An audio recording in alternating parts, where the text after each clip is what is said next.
Mana shu gulimizni tagiga setka qo'yishni men sizlarga ko'rsatib yuboraman.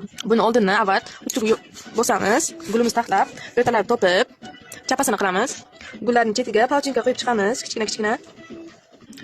Gulni ustidan qora setka birinchi ko'rish uchun birinchi beqoq qora setkani qo'yamiz. Keyin ustidan ikkinchi setka qizilni qo'yamiz, ikki qavat.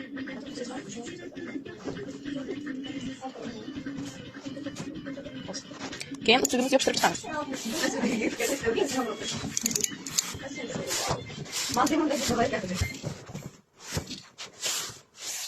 Endi gullarini urib olamiz. Tagiga setkasi bor.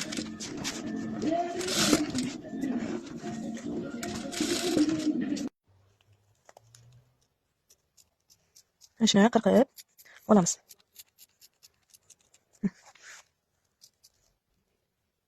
Mana qaranglar, qancha chiroyli bo'ldi setkasi tagiga. Ustidagi bilurini qirqib tashladik. Etaklarini ham xuddi shunday qilamiz. Bu setkasini tozalab olamiz keyin oxirida.